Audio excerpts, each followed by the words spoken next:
তো মসজিদে নববীতে হুজুরে কারীমের রওজা মুবারকের পাশে বসে থাকতাম। আল্লামা ইমাম দারিমি সুনানুদ দারিমির মধ্যে তিনি লেখেন, বিশুদ্ধ হাদিসে বিশুদ্ধ সনদে তিনি লিখতেছেন, ইমাম দারিমি রাহিমাহুল্লাহ তিনি লিখতেছেন, সাইদ ইবনুল মুসাইব বলেন, দুনিয়ার মানুষে আমি নবীর রওজা মুবারকের পাশে পাগলের বেশ ধরে বসে থাকতাম। খোদার কসম করে বলি, আজানের সময় হলে আমি নবীর রওজা মুবারক থেকে আজানের আওয়াজ পাইতাম। একামতের সময় হলে রাসূলের রওজা মুবারক থেকে একামতের আওয়াজ আসতো। আমি ওই একামতে আমি একমাত্র ব্যক্তি 3 দিন পর্যন্ত আমি মসজিদে নববীতে নামাজ পড়েছি। হাররার সময় ইয়াজিদের সৈন্যরা ঘোড়া গাধাগুলি নবীর মসজিদের বারান্দায় বেঁধেছিল। ওই ইয়াজিদের প্রশংসা যদি কোনো মুসলমান ইমাম খোদার ঘর মসজিদে করে, ওকে জুতা দিয়ে বাইরিয়া মসজিদ থেকে বের করতে হবে। এই হাত উঁচা করে বলেন ঠিক কিনা? ইয়াজিদের কিছু কর্মকাণ্ড আপনাদের সামনে উপস্থাপন করে মনোযোগ লাগান। কারবালার পুরা আলোচনা টানতে গেলে বহু সময় চলে যাবে। শুধু ইমাম হুসেইন রাদিয়াল্লাহু আনহুকে শহীদ করা হলো, শহীদ করে নিয়ে যাওয়া হলো কুফার গভর্নর হাউসে। কুফার গভর্নর হাউসে যিনি দামি চেয়ারে সিংহাসনে বসে আছেন, এই ব্যক্তির নাম উবাইদুল্লাহ ইবনে জিয়াদ। এই উবাইদুল্লাহ ইবনে জিয়াদ ছিলেন জিয়াদের সন্তান। জিয়াদ ছিল জারজ। তার জন্মের মধ্যে ভেজাল ছিল, তার রক্তের মধ্যে ভেজাল। এই ভেজাল রক্তের মধ্যে আল্লাহ দুনিয়াতে একটা সন্তান দিলেন, তার নাম উবাইদুল্লাহ। চেয়ারের মধ্যে বসে হুসেইন রাদিয়াল্লাহু আনহুর পবিত্র মাথা মোবারক নিজের সামনে একটা প্লেটের মধ্যে রেখে একটা লাঠি দিয়ে আওলাদে রসুলের পবিত্র জবান, ঠোঁট মোবারক এবং নাকের মধ্যে, চোখের মধ্যে আঘাত করতেছিল আর বলতেছিল, হুসাইন বুঝলি ইয়াজিদের সাথে দুশ্মনী করার ফল কি হয়? মাজলিসের মধ্যে হাজার হাজার মুসলমান, কেউ সেই দিন প্রতিবাদ করতে পারে নাই। নবীর একজন সাহাবী যায়েদ ইবনে আরকাম রাদিয়াল্লাহু আনহু, যিনি যৌবনকালে মদিনার মধ্যে রসুলের দরবারে তিনি কাটিয়েছিলেন, উনি যখন যুবক তখন ইমাম হাসান হুসাইন কেবলমাত্র বালক শিশু। আল্লাহর নবীর সঙ্গে খেলাধুলা করে, নবীর সঙ্গে খেলাধুলা করে। হযরত যায়েদ ইবনে আরকাম যখন বৃদ্ধ, তখন ইমাম হুসাইন শহীদ হয়ে গেলেন। লাঠির উপরে ভর দিয়ে নবীর বৃদ্ধ সাহাবী আওলাদে রসুলকে এক নজর দেখার জন্য আসছে। যখন লাঠি দিয়ে উবাইদুল্লাহ পবিত্র মুখ মুবারকের মধ্যে, ঠোঁটের মধ্যে আঘাত করতেছিল, নবী সাহাবী বরদাস্ত করতে পারেন নাই, চোখের পানি ছেড়ে দিয়ে কেঁদে দিয়ে বললেন, এই মারজানার ছেলে, তোর লাঠি ওই মুখ থেকে সরা। আমি রাসূলুল্লাহ সাহাবী যায়েদ ইবনে আরকাম বলতেছি, তুই যেই মুখের মধ্যে লাঠি দিয়ে আঘাত করো, আমি যায়েদ ইবনে আরকাম কত শতবার দেখেছি ওই মুখের মধ্যে রাহমাতুল লিল আলামিন চুমা লাগাইতো। এইবার জানার ছেলে, তোর লাঠি সরা। আমি রাসূলুল্লাহ সাহাবী, আমি দেখেছি রাহমাতুল লিল আলামিন মুখের মধ্যে চুমা লাগাইতো।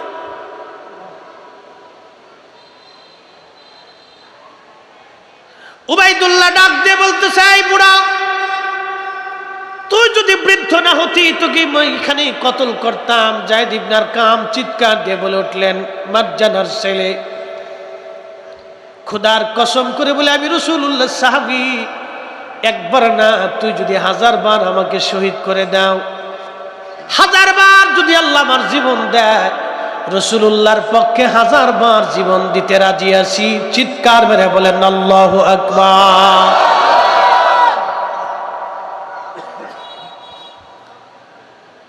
সেই দিন উবাইদুল্লাহ ঘোষণা দিল, হুসাইনের মাথা সারা কুফা নগর ভরে অলিগলি দিয়ে 3 দিন পর্যন্ত ঘোরাও। আহা 3 দিন পর্যন্ত ঘোরানো হলো। 3 দিন পরে নিয়ে যাওয়া হচ্ছে এই মাথা মোবারক সিরিয়ার দিকে।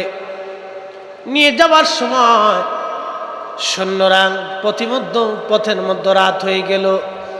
একটা গির্জার পাশে দেখলেন, গির্জার পাদ্রী জিজ্ঞেস করলেন, পাদ্রী যদি রাতটা তোমার গির্জায় আমাদেরকে থাকার অনুমতি দাও তাহলে কিছু পয়সা করি তোমাকে আমরা গিফট দিয়ে যাব। পাদ্রী ডেকে বললেন, তোমরা কারা? বলে আমরা মুসলমান, সিরিয়ান ইয়াজিদি সৈন্য। তোমাদের বর্ষার গায়ে ঝুলিয়ে রেখেছ ওই সুন্দর নুরানি চেহারার মাথা কার? এত সুন্দর মানুষ আমি জীবনেও কোনোদিন আগে দেখি নাই। একবার জোরে বলা যাবে কে মারহাবা?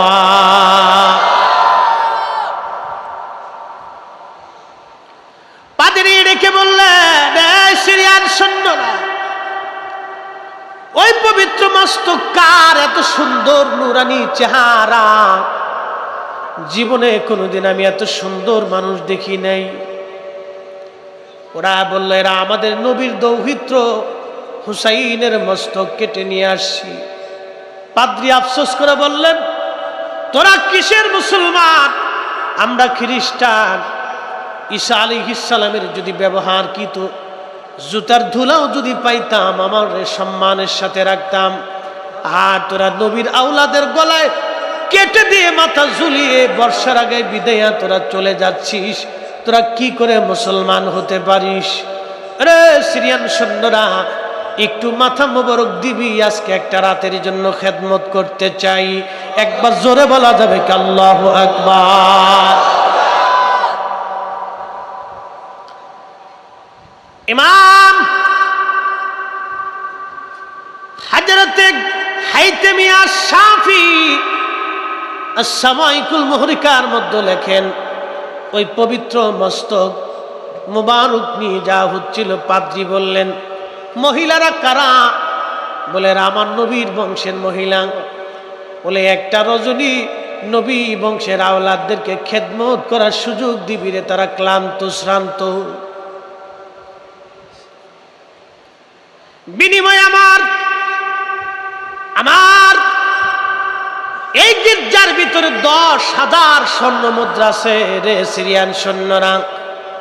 10,000 স্বর্ণ মুদ্রা তোদেরকে দিয়ে দিব। আজকে একটা রাত্রের জন্য হুসাইনের পবিত্র মস্তকের খেদমত আমি করতে চাই, আওলাদে রসুলদের খেদমত করতে চাই। যদিও আমি মুসলমান না, আমি একজন খ্রিস্টান। পাদ্রী দিবি তোরা 10,000 স্বর্ণ মুদ্রা দিবি। একসাথে বলা যাবে আল্লাহু আকবার। হযরত ইমাম মালিক 80 বছর ধরে মদিনাতে জুতা পরেন নাই। পার মধ্যে কতবার ফুসকা পরে ঘা হলো, রক্ত পড়ল। মদিনার হাউদের মধ্যে কোনোদিন পেশাব পায়খানা করেন নাই। এমনকি থুতু পর্যন্ত ইমাম মালিক রহিমাহুল্লাহ ফেলেন নাই। জিজ্ঞেস করা হলো, ইমাম মালিক, দুনিয়ার কত আলেম এই মদিনার মধ্যে জুতা পরল? দুনিয়ার কত আলেম এই মদিনার মধ্যে পায়খানা পেশাব করলো, জুতা স্যান্ডেল পরলো, থুতু নিক্ষেপ করলো? কোন দলিলে আপনি মদিনায় জুতা পরেন না, পায়খানা পেশাব করেন না, থুতু ফেলেন না? দলিল বলবেন কি? আহারে, পৃথিবীর 4 আলেমের 1 আলেম, মুস্তাহিদদের প্রথম তবকার মুস্তাহিদ। এত বড় আলেম আর কোনোদিন ইমাম মেহেদির আগে জন্ম হবে না। এত বড় আলেম আর কোনোদিন জন্ম হবে না। এত বড় আশিক রাসূলও কোনোদিন জন্ম হবে না।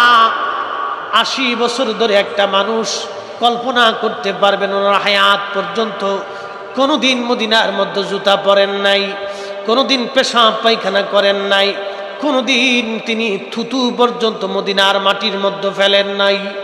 আল্লাহু আকবার। দলিলটা হলো, দলিল কি? ইমাম মালিক ইবনে আনাস রাদিয়াল্লাহু আনহু দলিল দিলেন। একটা দলিল, ভালোবাসার দলিল দিয়েছিলেন। যেই মাটির ভিতরে আমার নবী রাহমাতুল লিল আলামিন ঘুমিয়ে আছে, আমি ইমাম মালিকের কলিজার মধ্যে কি করে সাহস হবে এই মাটির মধ্যে জুতা পরতে, এই মাটির মধ্যে থুতু ফেলতে, এই মাটির মধ্যে আমি পায়খানা পেশাব করব? আমি ইমাম মালিকের কলিজায় সাহস হতে পারে না। একসাথে বলবেন আল্লাহু আকবার। আপনি কওমি হতে পারেন, তবলিগি হতে পারেন, জামাত ইসলাম হতে পারেন, আহলে হাদিস হতে পারেন, আপনার আট্টশির হতে পারেন, সরসিনা, ফুরফুরা, জৈনপুর, সোনাকান্দা, এরপরে আপনার ইমামের রব্বানি দরবার শরীফ হতে পারেন, বাংলাদেশের সমস্ত সুন্নি দরবার মসলকে আলা হযরত কাদেরিয়া, চিশতিয়া, নকশবন্দিয়া, মুজাদ্দিদ, হানাফি, শাফি, মালিকি, হাম্বলি, রাজনৈতিকভাবে যে দল হতে পারেন, পারিবারিকভাবে যে বংশ হতে পারেন, মুসলমান হিসেবে হযরত আওলাদে রাসূল ইমাম হুসাইন রাদিয়াল্লাহু আনহু আমাদের সবার। আল্লাহ রাসূল বলেন আল হাসানু ওয়াল হুসাইনু সাইয়্যিদা শাবাবি আহলিল জান্নাহ, মাশহুর হাদিস।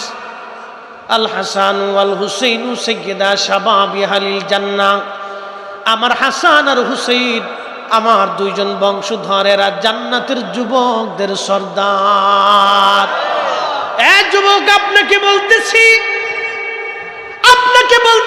যুবক, যুবক আপনাকে বলছি, জান্নাতে আপনার সর্দার যিনি হবেন, তিনি হাসান আর হুসাইন, জান্নাতের যুবকদের সর্দার। এই কথা আমরা নির্বাচন করি নাই, এই মর্তবা আমরা ভোট দিয়ে দিই নাই। এই মর্তবা যিনি দিলেন তিনি স্বয়ং আমার আল্লাহ। আল্লাহর ইচ্ছা অনুযায়ী নবীজি ঘোষণা দিয়েছেন, আল্লাহর ইচ্ছা না হলে নবী ঘোষণা দিতেন না। আল্লাহর পছন্দ হয়েছে হাবিব আপনার দুইটা কলিজার টুকরা হাসান আর হুসাইন, আপনি তাদেরকে ভালোবাসেন, আমি আল্লাহ তাদেরকে একটা মর্যাদা দিয়ে দিলাম, একটা সম্মান দিলাম, তারা জান্নাতি যুবকদের সর্দার। একবার জোরে বলা যাবে মারহাবা?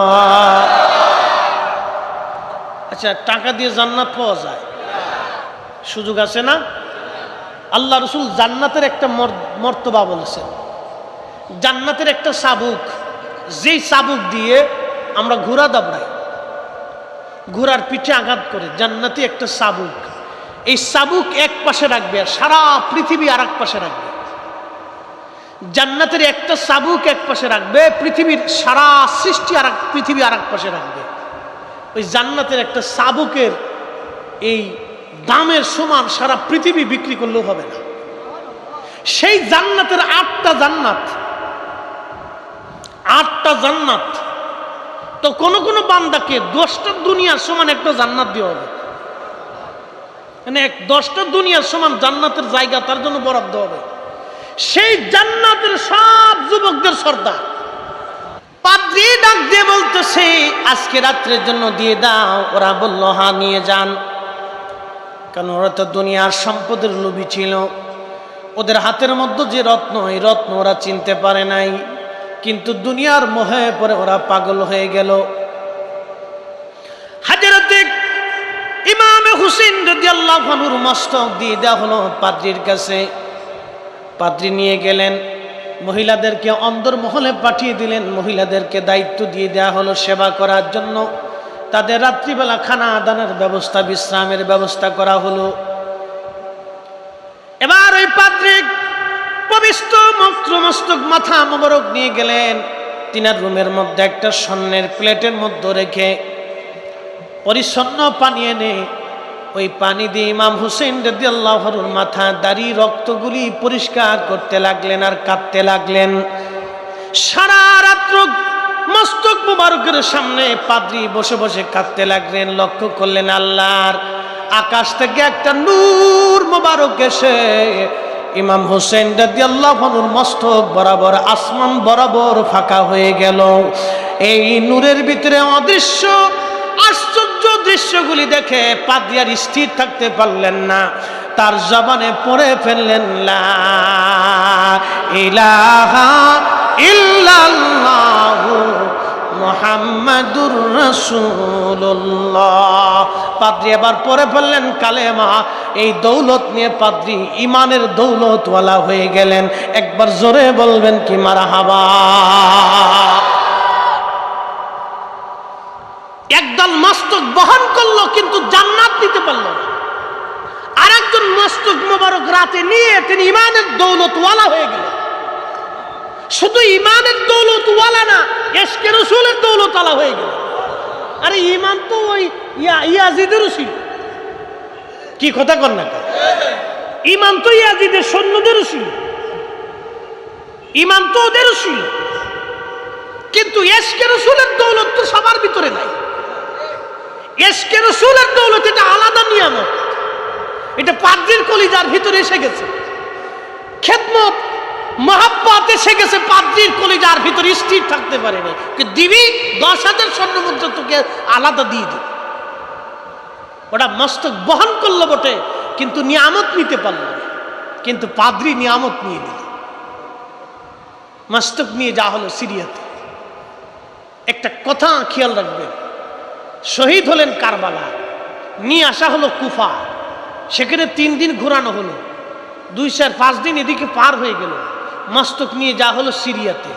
সিরিয়াতে নিয়ে যাওয়ার পরে ইয়াজিদ বলল 3 দিন পর্যন্ত সিরিয়ার অলিগলি দিয়ে শুধু ঘোরাও, মানুষের দেখাও। আপনি তো খুব মোহাম্মতে পাগল হয়ে গেছেন, মোহাম্মতে গুদু গুদু হয়ে গেছে, উরি সর্বনাশ। খুব ভালো মানুষ ছিল, নামাজ কালাম পড়ে একবার ইয়াজিদ একবার উদ্ধার করে ফেলেছে।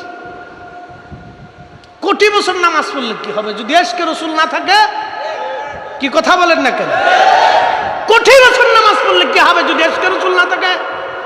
ইয়াজিদ এই পবিত্র মস্তক 3 দিন পর্যন্ত সারা এলাকা ভরে ঘুরাইতে বললেন। সারা এলাকা ঘোরানো হচ্ছে পবিত্র মাথা। সবাই তো আর ইয়াজিদের দলের না। ইশকে রাসূল যাদের কলিজায়, রাস্তার পাশে দাঁড়ায় দাঁড়ায় তারা কাঁদতেছে। একটা নজর আওলাদে রাসূল দেখার জন্য তারা প্রতীক্ষায় দাঁড়িয়ে আছে। একজন আশিকে রাসূল পবিত্র মস্তক দেখে তিনি কোরআনের একটা আয়াত তেলাওয়াত করলেন এইভাবে, আম হাসিবতা আন্না আসহাবাল কাহফি ওয়ার রাকিমি কানু মিন আয়াতিনা আযাবা।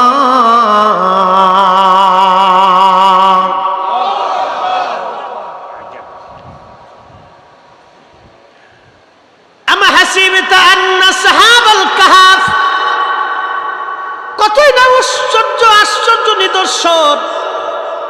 আসহাবে কাহাফ, আল্লাহ বলেন কানু মিন আয়াতিনা আযাবা।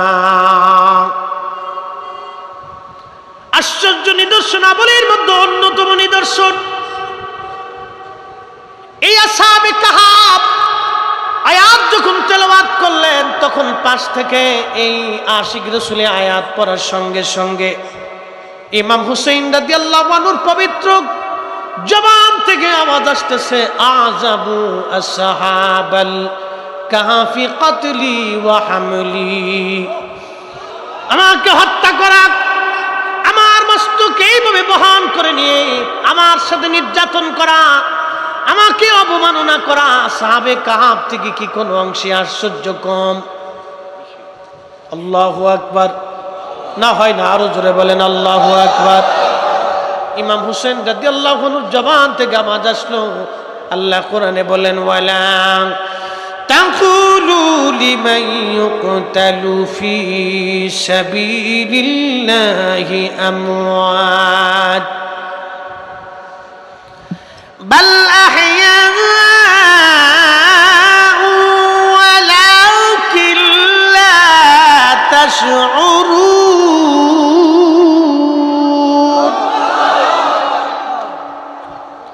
ওয়ালা তাকুলু,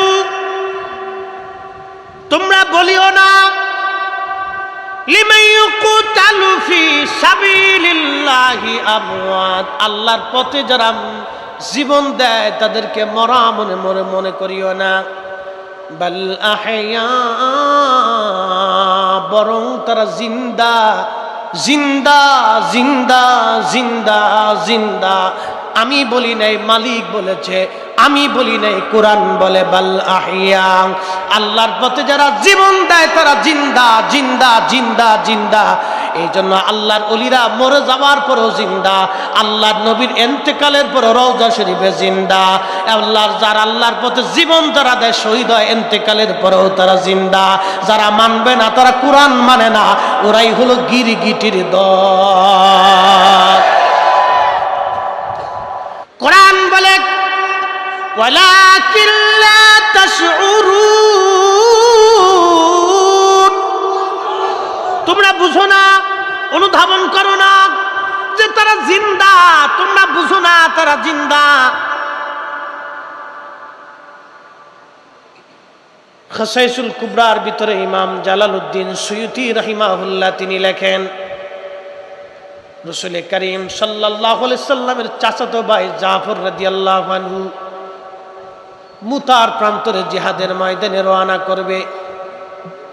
জাফর রাদিয়াল্লাহু আনহু হযরত আলী রাদিয়াল্লাহু আনহুর আপন ভাই,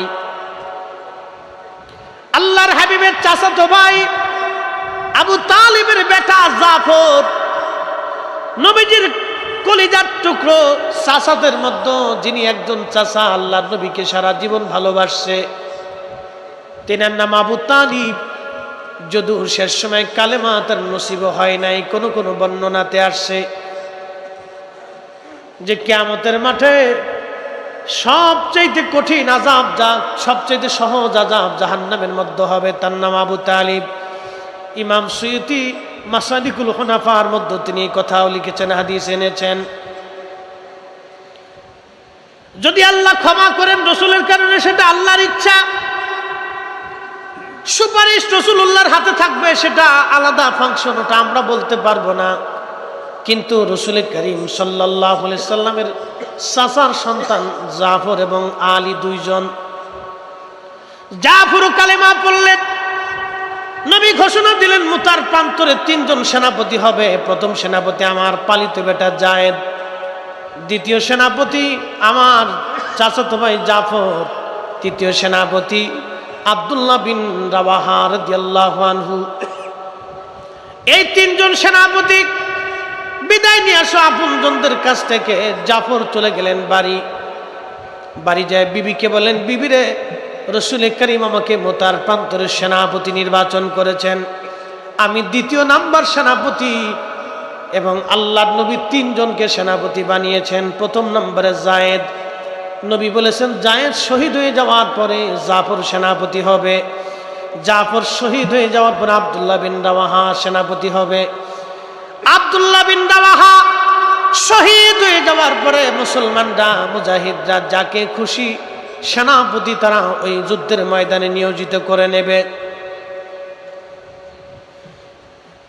জাফর বিবিকে বলে, বিবি, আল্লাহর নবী আমাকে সেনাপতি শুধু নিয়োগ করে নাই, আমাকে তিনি শহীদ বলে ঘোষণা দিয়েছেন। আমার আগের সেনাপতিকে শহীদ বলেছেন, আমার পরের জনকে শহীদ বলেছেন। বিবিরে শোনো, আমি মুতার প্রান্তরে যাচ্ছি, কোনোদিন আর ফিরে আসবো না, কারণ রাসূল আমাকে শহীদ ঘোষণা দিয়েছেন, অবশ্যই মুতার প্রান্তরে আমি শহীদ হয়ে যাব। একবার জোরে বলা যাবে কি ইয়া রাসূলুল্লাহ? হযরত জাফরের স্ত্রী 2 রাকাত নামাজ পড়ে হাত তুলেছে, ইয়া রব, তোমার রাসূল আমার স্বামীকে মুতার প্রান্তরের দ্বিতীয় নাম্বার সেনাপতি ঘোষণা দিয়েছে। শুধু সেনাপতি ঘোষণা দেয় নাই, আল্লাহ তাকে শহীদ বলে ঘোষণা দিয়েছে। আমি জাফরের বিবি তোমার কাছে দরখাস্ত করি, আল্লাহ আমার স্বামীকে তুমি গাজী বানাইয়া আমার কোলে ফেরত পাঠাও। এই দোয়াটা করার সঙ্গে সঙ্গে জাফর রাদিয়াল্লাহু আনহু তলোয়ার টেনে বের করলেন।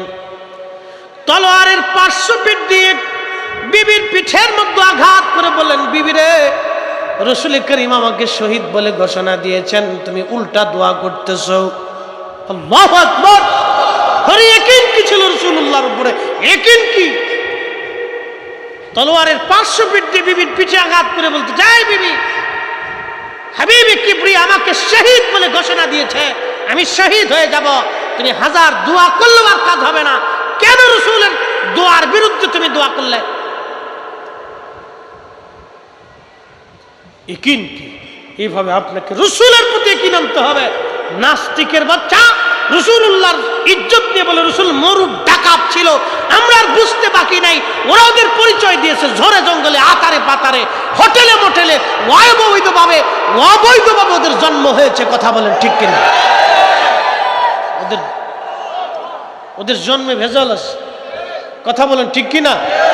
কিসে ভেজাল? ও নাস্তিকদের জন্মে ভেজাল আছে। হ্যাঁ নবীর উম্মতেরা, খুবই মনোযোগ দিয়ে শুনিয়া যান। আল্লাহর হাবিবের সাহাবী জাফর রাদিয়াল্লাহু আনহুর দুইটা হাত কাটার পরে আল্লাহর নবী মদিনার রাস্তা দিয়ে হেঁটে যায়। এমন সময় নবীজি বলেন, ওয়ালাইকুম আসসালাম। সাহাবীরা বললেন, হুজুর সালাম দিল কে?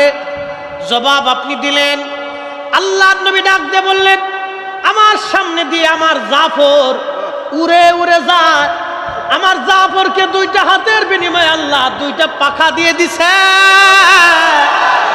আমার জাফর জান্নাতের যেখানে খুশি সৃষ্টির সেখানে আমার জাফর উড়ে উড়ে যায়। একসাথে বলেন আল্লাহু আকবার। আমার জাফরের দুইটা হাত কাটার পরে আল্লাহ দুইটা পাখা দিয়ে দিছে। আটটা জান্নাতের যেখানে খুশি সেখানে ঘুরে বেড়ায়। আমার জাফর আমার সামনে দিয়ে যাওয়ার সময় আমাকে সালাম দিয়ে গেছে, আমি তো সালামের জবাব দিছি। আরে দুনিয়ার নবী, রূহের দুনিয়ার নবী, দুনিয়ার জগতের নবী যদি নূরের জগতের জাফরের সালামের জবাব দিতে পারে, রাহমাতুল লিল আলামিন রওজা শরীফ থেকে আজকে আমাদের সালামের জবাব দিতে পারে, নবী আজকের মাহফিল দেখতে পারে। কথা বলেন ঠিক কিনা? ইমাম হুসেইন শাহাদাতের পরেও জিন্দা। মস্তক থেকে আওয়াজ আসলো, কি চমৎকার! আশিক রাসূল তার কপালে চুমা দিলেন, তার মুখে চুমা দিলেন। একসাথে বলা যাবে না মারহাবা? প্রিয় মুসলমান, আসকালানের গভর্নর পবিত্র মস্তক রেখে দাফন করে দিল। হযরত ইমাম হুসেইন রাদিয়াল্লাহু আনহুর মস্তক 554 হিজরিতে ওই অঞ্চল কাফেররা যখন দখল করে নিল, মিশরের গভর্নর বললেন, 30,000 স্বর্ণ মুদ্রা তোমাদেরকে দিব, ইমাম হুসেইন রাদিয়াল্লাহু আনহুর মস্তক আমরা নিয়ে আসব। ওরা বলল, 30,000 স্বর্ণ মুদ্রা পাবো, তাহলে নিয়ে চলে যাও, ওটা তো আমাদের দরকার নাই। 30,000 স্বর্ণ মুদ্রা দিয়ে মিশরের গভর্নর স্বর্ণ সামন্ত নিয়ে জুতা পায়ে দিয়ে না খালি পায়ে গেলেন। একসাথে বলবেন কি মারহাবা? আল্লাহ এশকে রসুল কি জিনিস এদের থেকে শিখে যাবেন। জুতা পায়ে দিলেন না, উনি হুকুম দিলেন প্রত্যেকটা সৈন্য যারা ইমাম হুসেইন পবিত্র মস্তক আনতে যাবা কেউ জুতা পায়ে থাকবে না। আওলাদ রসুলের সম্মানে জুতা খুলে ফেলবে, তোমরা খালি পায়ে যাবে।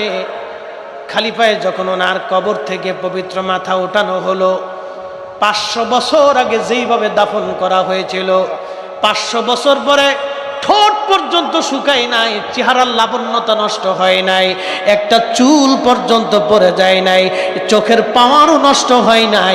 একবার জোরে বলবেন কি মারহাবা? 500 বছর পরে মাটির ভিতরে ইমাম হুসেইন একই রকম পবিত্র মস্তক, চেহারার সৌন্দর্য লাবণ্যতা নষ্ট হয় নাই, নাক নষ্ট হয় নাই, চুল দাড়ি মুবারক নষ্ট হয় নাই, ঠোঁট শুকিয়ে যায় নাই, দাঁত নষ্ট হয় নাই, চোখের সেই লাবণ্যতা নষ্ট হয় নাই, চোখের সেই সৌন্দর্য নষ্ট হয় নাই, সেই রক্ত তখনও ঝরতেছিল। 500 বছর পর ওনার পবিত্র মাথা থেকে জান্নাতের মিশকের ঘ্রাণ আসতেছিল। না হয় না? আরো জোরে, আরো জোরে। তিনি আওলাদে রাসূল, ওনার মহব্বতে আজকে বসে গেছে। কপাল আমার ভালো হবে না, ঘরে শুয়ে থাকবে, ওর ভালো হবে। তার মহব্বতে আসছে। সৈয়দা শাবাব আহলিল জান্নাহ সুলতানে কারবালার মহব্বতে আসছে। যে শহীদ না হলে দ্বীনই খুঁজে পেতেন। ইমাম হুসেইন যদি সেই দিন ইয়াজিদের সাথে বশ্যতা মেনে নিতেন তো ইসলাম হারিয়ে চলে যেত। নবীর উম্মত মিথ্যার কাছে মাথা নত করত। এই জন্য দেখবেন যুগে যুগে যুগে যুগে নবীর উম্মত মিথ্যার কাছে মাথা নত করে নাই, জীবন দিয়েছে কিন্তু মাথা নত করে নাই। ঠিক কিনা? মুহতারাম উপস্থিতি, ইমাম হুসেইন রাদিয়াল্লাহু আনহু জীবনের ছোট্ট ঘটনা আপনাদের সামনে উপস্থাপন করলাম। মদিনার মানুষ পরের বছর বিদ্রোহ ঘোষণা করল। ইয়াজিদ তার সৈন্য মুসলিম ইবনে উকবাকে পাঠিয়ে দিলেন, ঘোষণা দিলেন, যা 3 দিন মদিনার মানুষকে ডাকবি আমার বায়াতের জন্য। যদি মদিনার মানুষ আমার বায়াত না মানে 3 দিন মদিনাকে হালাল করবি, যা খুশি তাই মদিনাতে করবি, যত মানুষ পাবি হত্যা করবি, যত নারী পাবি ধর্ষণ করবি। আমার দিকে তাকান, ইতিহাস বড় নির্মম। এই 3 দিনকে হাররা দিবস বলা হয়। হাররা ইতিহাসে, তারিখে, সিরাতে, হাদিসে নববীর ভাষাতে হাররা হাররা। কিবার তাবিঈন, তাবিঈনদের যিনি শিরোতাজ ছিলেন সাইদ ইবনুল মুসাইয়িব রাদিয়াল্লাহু আনহু, সাহাবী না কিন্তু তাবিঈদের মধ্যে সর্বশ্রেষ্ঠ তাবিঈ। আল্লাহু আকবার। আহা, তিনি ইয়াজিদের সৈন্যরা মদিনায় নবীর মসজিদে 3 দিন আযান দেয়, মসজিদ নবীর বারান্দায় 3 দিন ঘোড়া গাধা বেঁধেছিল, মসজিদে নবীতে 3 দিন জামাত হয় নাই, কোনো কাফিরে কাজ করে নাই। আজকে যদি মার্কিন প্রশাসন, পৃথিবীর সব খ্রিস্টানরা ঘোষণা দেয় আমরা মদিনা আক্রমণ করে দখল করে নিব, আল্লাহর কসম করে বলি, মালিকের কসম করে বলি, 1 ফোঁটা রক্ত থাকা অবস্থায় আমরা মুসলমান 1 সেকেন্ডের জন্য বসে থাকবো না। কথা বলেন ঠিক কিনা? মদিনায় 10,000 মুসলমান তারা হত্যা করলো, 80 জন সাহাবী তারা মেরে ফেললো। কল্পনা করতে পারবেন, 80 জন সাহাবী তারা মেরে ফেললো। 1 জন 2 জন সাহাবী মারে নাই, 80 জন সাহাবী মারছিল। রাসূলুল্লাহর 80 জন সাহাবী। আচ্ছা আপনারা বলেন, এখন যদি সৌদি আরবে আল্লাহর নবীর সাহাবীর দেহ মোবারক খুঁজে পাওয়া যায়, আর সৌদি সরকার যদি বলে এই সাহাবীর পবিত্র দেহ আমি বাংলাদেশে দেখার জন্য পাঠাবো, 3 দিন বাংলাদেশে সাহাবীর লাশ পরিদর্শন করানো হবে। এই সাহাবী দেখার জন্য বাংলাদেশের কোটি কোটি মানুষ দেখার জন্য দৌড়ায় যাবে। কথা কোন ঠিক কিনা? সাহাবী দেখার জন্য আমাদের কলিজায় যদি এত মহব্বত থাকে, 80 জন সাহাবী যারা হত্যা করলো, আপনি তার মসজিদের মধ্যে বসে প্রশংসা করেন, আর আমি তাকে চুমা দিব নাকি? সারারাত্র যদি এইভাবে বর্ণনা করি তো বর্ণনা শেষ হবে না। ইয়াজিদের কুকীর্তি বেশি দিন টিকতে পারে নাই। আরে ইয়াজিদ বেশি দিন বাঁচতে পারে নাই। সে ভেবেছিল সাম্রাজ্য আমার চিরদিন টিকে থাকবে না, তার সাম্রাজ্য বেশি দিন আল্লাহ টিকায় নাই। নবীজি হাদিসে কারিমাতে সহিহ বুখারীতে বলতেন, হালাকাতু উম্মতি আলা ইয়াদাই গিলমাতিন মিন কুরাইশ। কুরাইশ বংশের যুবকের মাধ্যমে আমার উম্মত ধ্বংস হয়ে যাবে। হাদিস আবু হুরায়রা রাদিয়াল্লাহু আনহু বর্ণনা করেছেন। আল্লামা ইমাম হযরত আসকালানী আশ-শাফিঈ সহিহুল বুখারীর শরহে বুখারীর মধ্যে তিনি লিখতেছেন, হযরত আবু হুরায়রা প্রত্যেক বাজারে বাজারে যাইতেন আর দোয়া করতেন, আল্লাহুম্মা লা তুদরিকনি সানাতুস সিদ্দিন ওয়ালা ইমারাতুস সিবিয়ান। আল্লাহ তুমি আমাকে 60 হিজরির যুবকের শাসন থেকে তুমি আমাকে বাঁচাও। মুহাদ্দিস সাহাবী আবু হুরায়রা দোয়া করতেন, আল্লাহুম্মা লা তুদরিকনি সানাতুস সিদ্দিন ওয়ালা ইমারাতুস সিবিয়ান। আল্লাহ আমাকে 60 হিজরির যুবকের শাসন থেকে তুমি আমাকে বাঁচাও। আবু হুরায়রা ইন্তেকাল করলেন 59 হিজরিতে। উনি দোয়া করতেন, আল্লাহ 60 হিজরির যুবকের শাসন থেকে তুমি আমাকে বাঁচাও। ইমাম হযরত আসকালানী লেখেন, ইয়াজিদ ক্ষমতা গ্রহণ করলো 60 হিজরিতে। কারবালার ঘটনা 61 হিজরিতে সংঘটিত হলো। নবী বলতেন, হালাকাতু উম্মতি আলা ইয়াদাই গিলমাতিন মিন কুরাইশ। কুরাইশ বংশের যুবকের মাধ্যমে আমার উম্মত ধ্বংস হবে। আল্লাহর নবীর এই হাদিস থেকে আবু হুরায়রার দোয়া থেকে বোঝা গেল সেই যুবক অন্য কেউ না, সেই যুবকের নাম Yazid. Yazid Yazid Yazid Yazid সেই নিকৃষ্ট যুবকের নাম ইয়াজিদ 60 হিজরিতে ক্ষমতায় বসেছিল। 35 বছর বয়সে ক্ষমতা গ্রহণ করেছিল। 4 বছর দুনিয়াতে ক্ষমতা পালন করার পরে 4 বছরে সে মারা গেল। 4 বছরে 3টা অপকর্ম সে করেছিল। 1 নম্বরে ইমাম হুসেন সব পরিবারে হত্যা করলো। 2 নম্বরে মক্কাতুল মুকাররমা মদিনাতুল মুনওয়ারা আক্রমণ করে 3 দিন মদিনাকে হত্যাযোগ্য এবং হালাল ঘোষণা করলো। যেই মদিনা নবী হারাম ঘোষণা করলেন সেই মদিনাকে ইয়াজিদ হালাল ঘোষণা করলো। 3 নম্বর সে মক্কাতুল মুকাররমা আক্রমণ করে তার সৈন্যরা মক্কায় গিলাফে আগুন ধরাইয়া কাবা শরীফ পোড়ায় ফেললো। এই 3টা কঠিন ঘটনার কারণে ইয়াজিদের প্রশংসা যারা করবে ওরাই হলো বর্তমান জমানার গিরগিটের দল। হাত উঁচা করে বলেন ঠিক কিনা? জীবন গেলে ওদেরকে মানা যাবে না, ঠিক কিনা? কোনো মতেই না।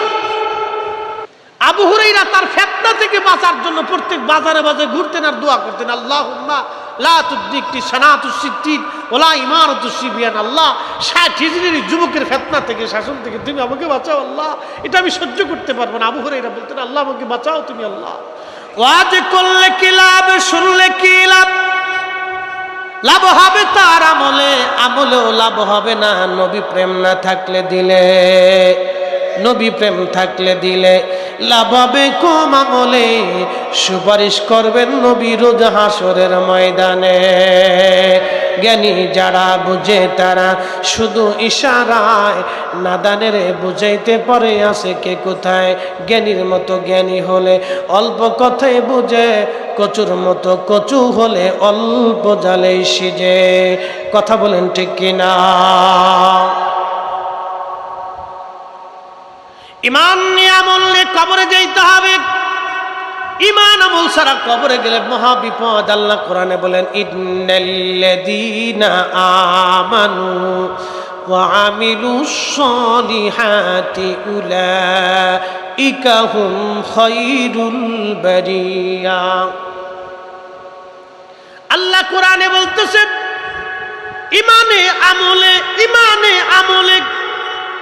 ইমান শুধু নিজের ইচ্ছা মতো নিলে হবে না। যে আকীদায় খাজা মাইনুদ্দিন চিশত আজমিরি সেনজেরি খাজা হয়েছে, যে আকীদায় হুজুর গাউসে পাক মুহিউদ্দিন আব্দুল কাদের জিলানী গাউসে সাকালাইন হয়েছে, যে আকীদায় খাজা বাহাউদ্দিন নকশবন্দ বুখারী ঘুমিয়ে গেছে, যে আকীদায় 1000 বছরের মুজাদ্দিদ আল ফিসানি সেরহিন্দি রহমাতুল্লাহ আলাইহি ঘুমিয়েছে, যে আকীদায় হযরত ইমাম আযম আবু হানিফা ঘুমিয়েছে, ইমাম আবু ইদ্রিস শাফি ঘুমিয়েছে, ইমাম মালিক ইবনে আনাস ঘুমিয়েছে, ইমাম আহমদ ইবনে হাম্বল ঘুমিয়েছে, সাহাবী তাবি তাবে তাবিনগণ ঘুমিয়েছে।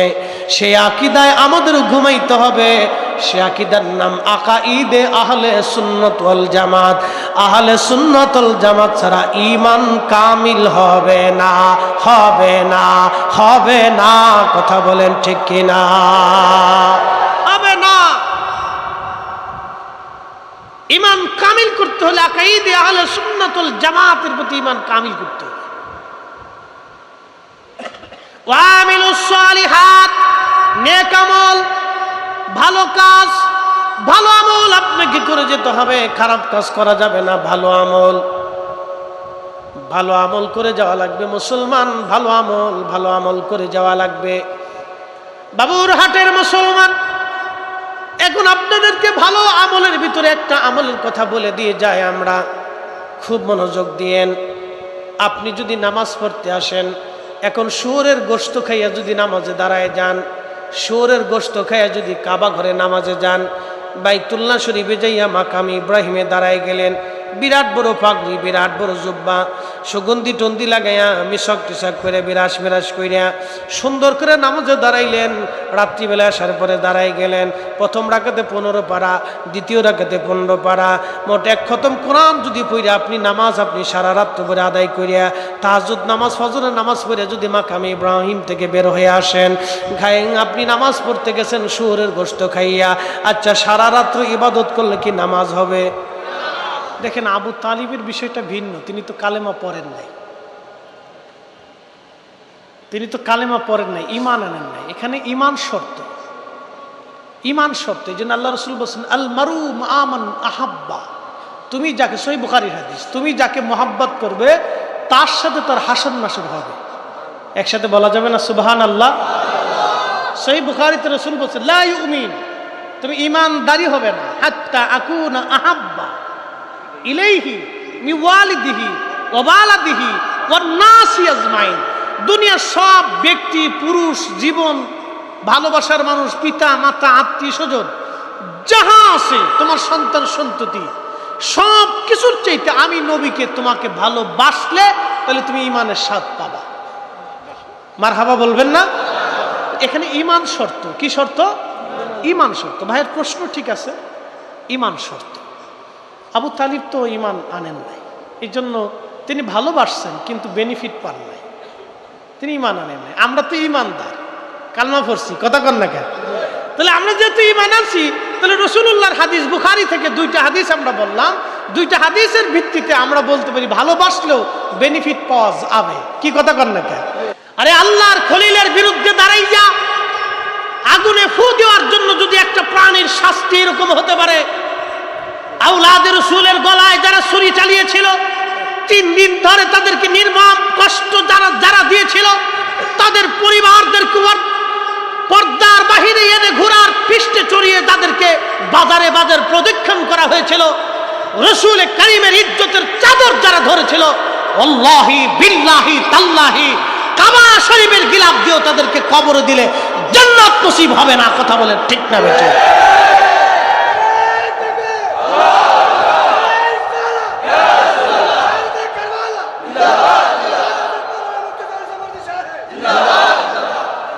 আমাদের দেশে এক প্রকার নিমক হারাম বেরোচ্ছে।